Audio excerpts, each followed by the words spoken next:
Hi, I'm Charles Rogers, CEO of Opus.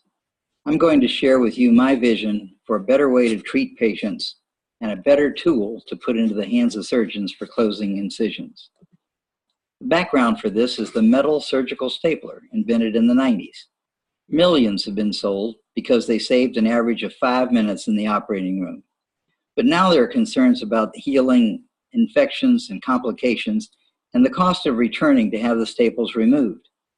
Moreover, metal surgical staples are cosmetically unacceptable for minimally invasive surgery, which now represents almost 25% of all surgeries in the US.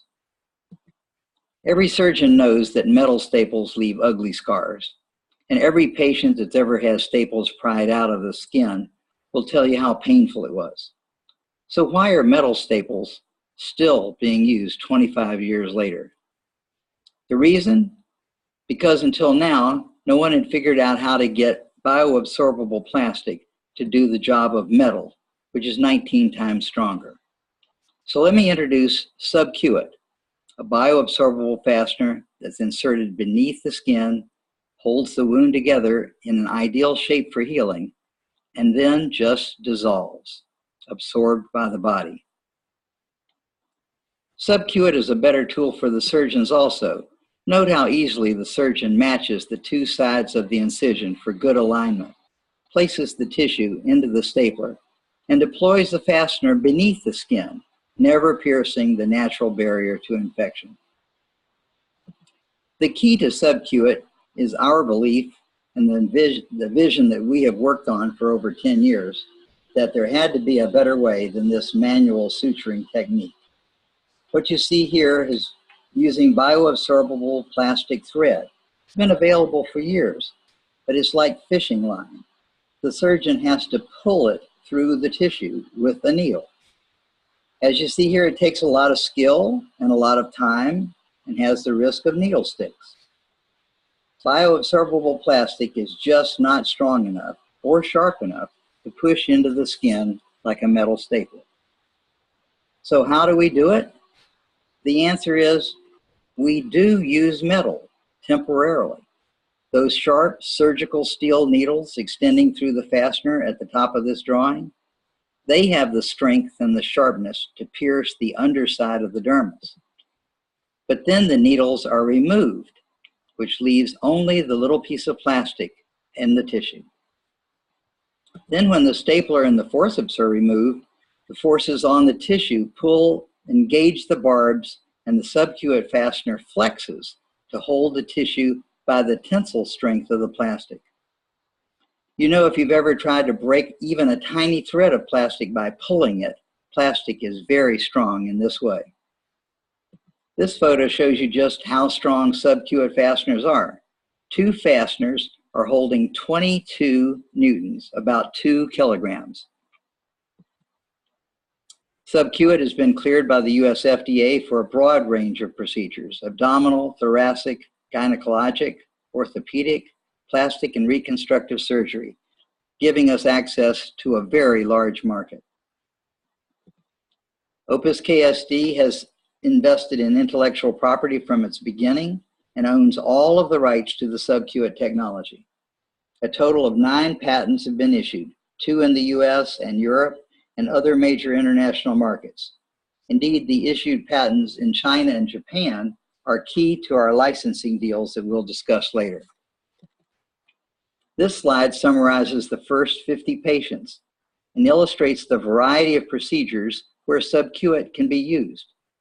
At the top of the list are laparoscopic procedures, those minimally invasive incisions that I mentioned. At the bottom are the other longer incisions, a total of 457 fasteners and excellent results. This slide summarizes why we have continued to pursue this. First, Subq is a better way to treat patients. No railroad track scars, no painful removal of the staplers. Second, we provide the surgeon with a time-saving precision tool that gives the best looking scars out there. And third, Subq pays for itself.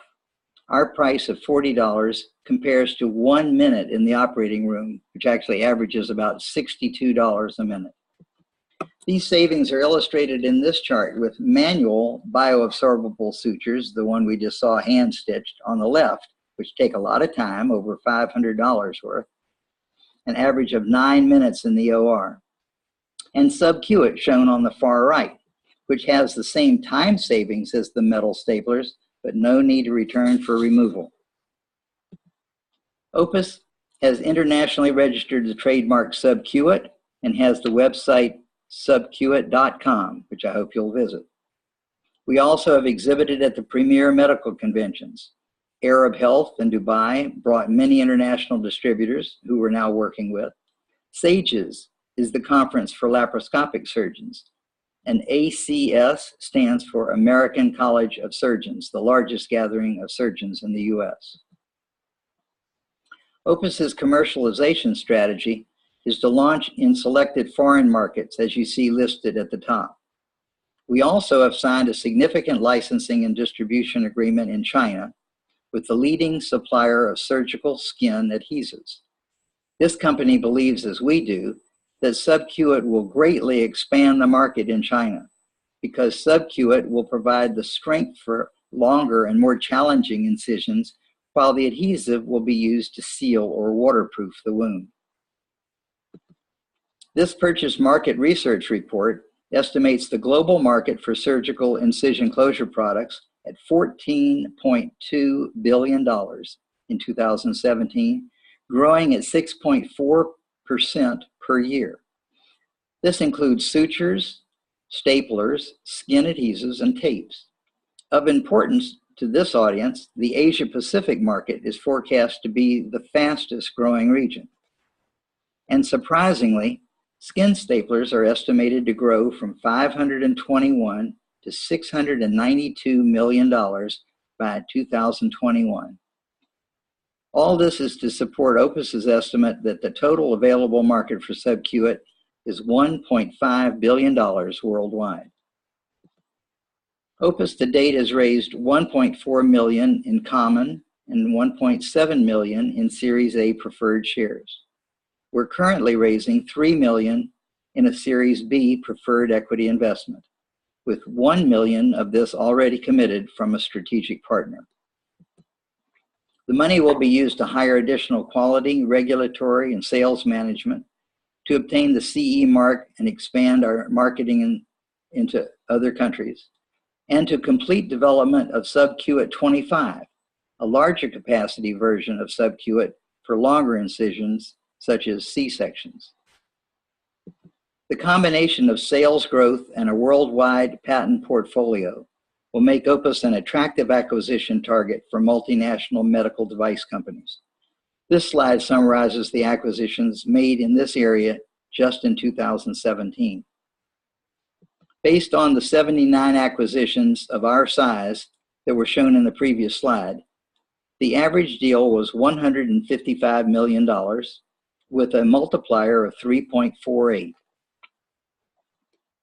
Opus's goal is to provide our investors with a return of 10 times, for example, an acquisition price of 70 to 100 million by 2021-22. The information on the lower left shows a company named New Wave Surgical, which had a disposable product that sold for $40, just like Subq, in the minimally invasive market. In fact, it was for cleaning the optics of a laparoscope, so it was constrained to the minimally invasive market. It couldn't do C-sections or hernias or other incisions. They grew their business to $21 million and sold for over $100 million to Covidien. We want Subq to do the same, to improve the health and the scars of lots of patients, but also to give a return to our investors who have made this revolutionary technology available. Thank you.